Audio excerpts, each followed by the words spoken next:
This episode of Picard, called Vox, has more holes in it than Swiss cheese, but we like it anyway. We'll talk about it in a second. By the way, spoilers ahead.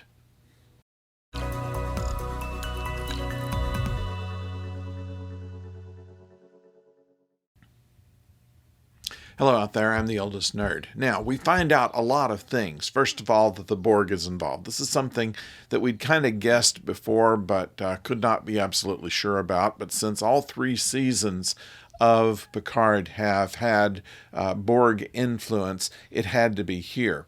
The only thing that worries me about this are some of the holes that are left, and like I said, there are quite a few. For instance, at the end of season 2, Agnes Jurati becomes the Borg Queen. However, in this one, the Borg Queen is once again at least the voice of Alice Krige.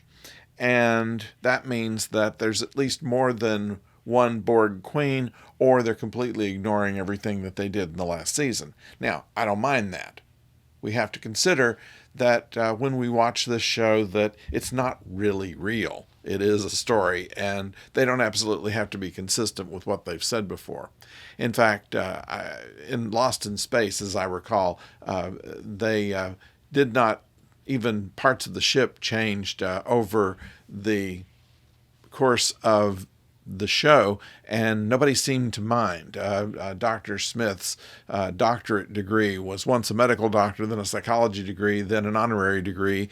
They didn't really care. Whatever fit the story, they really didn't care about actually holding to any kind of consistency.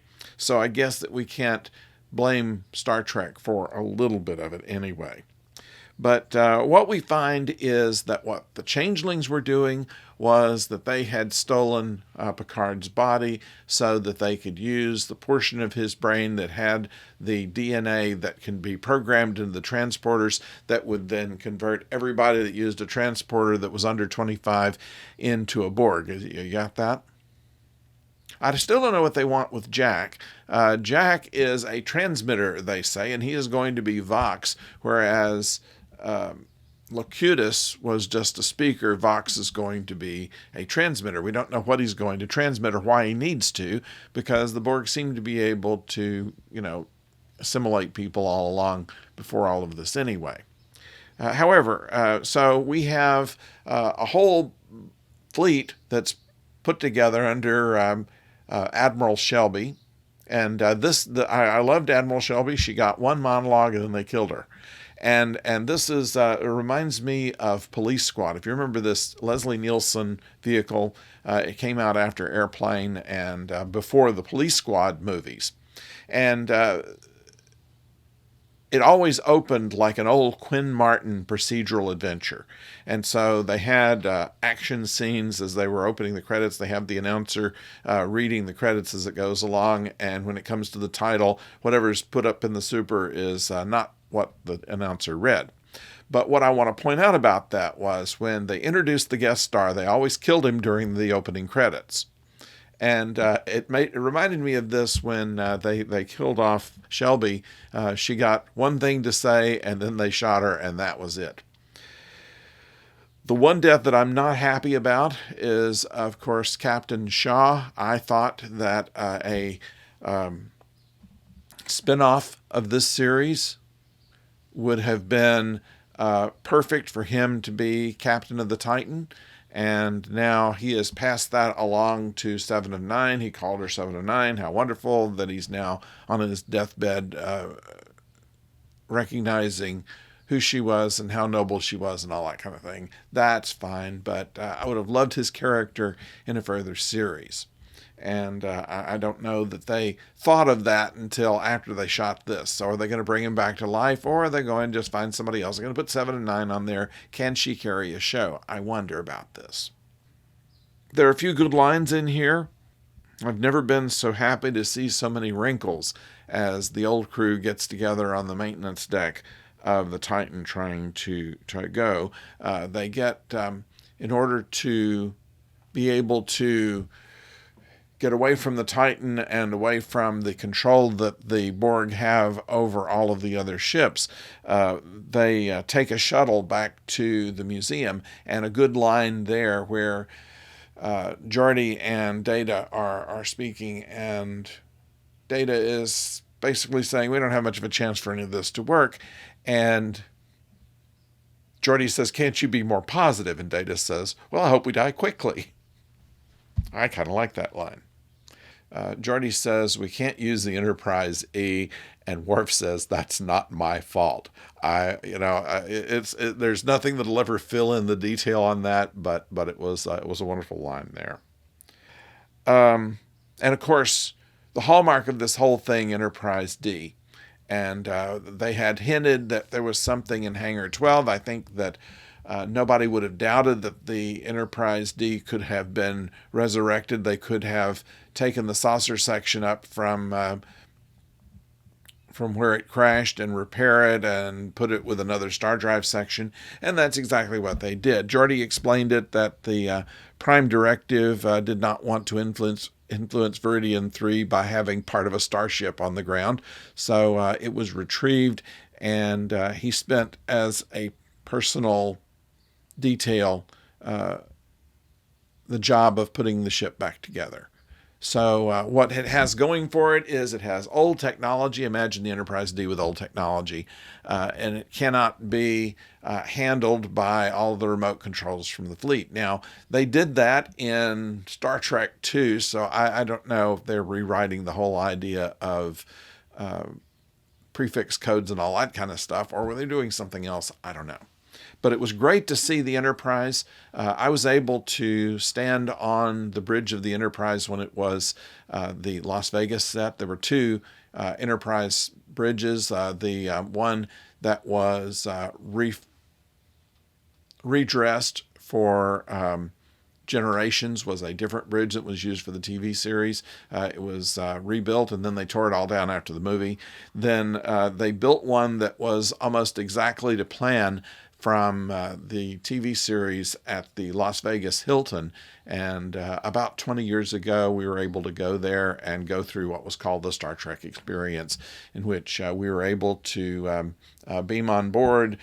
We were actually able to stand on the bridge at basically Worf's station, and then we went on to other things. But it was as close to standing on the set of the Enterprise bridge as you could get. The only thing the Las Vegas thing had in it that the Enterprise bridge didn't have was an emergency exit with a crash door, and that kind of it was on the left side of the screen.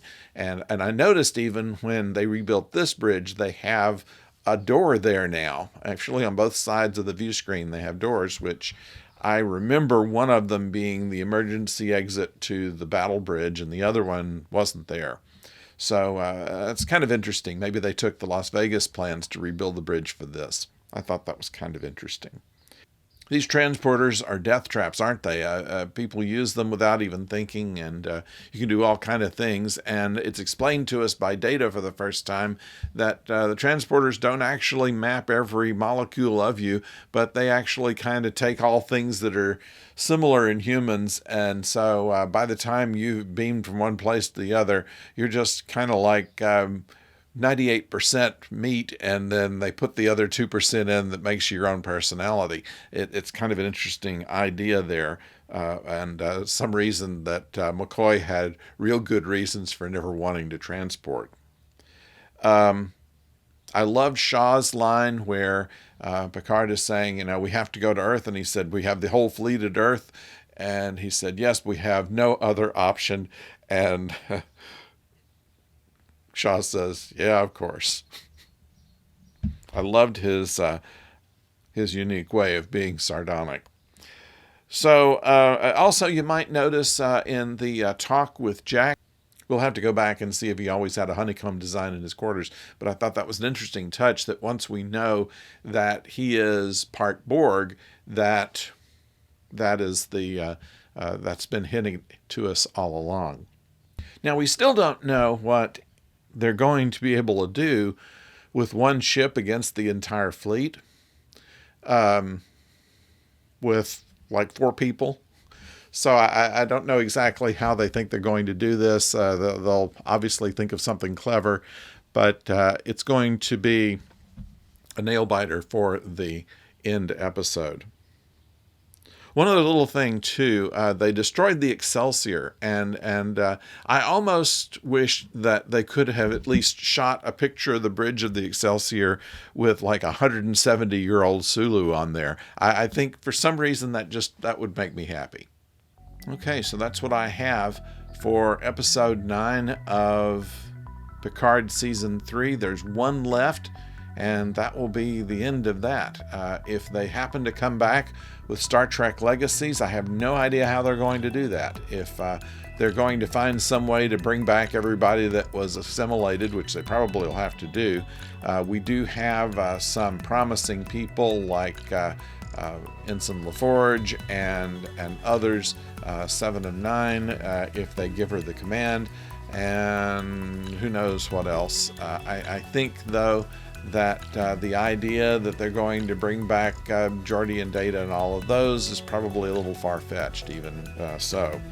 But they do seem to be putting on the point that it's the old people who are the ones that are worth it. And being an older person myself, I can't argue with that. All right, I'd like to hear what you have to say about it. Please put it below. And if you've not subscribed already, please subscribe. We have more things. When Picard is over, there's going to be a little bit of a hiatus, but Strange New Worlds is coming up. We'll be covering that. And, of course, our retro reviews will continue to go on as well. So we hope that you will stay close to our channel here. And in the meantime, don't go far.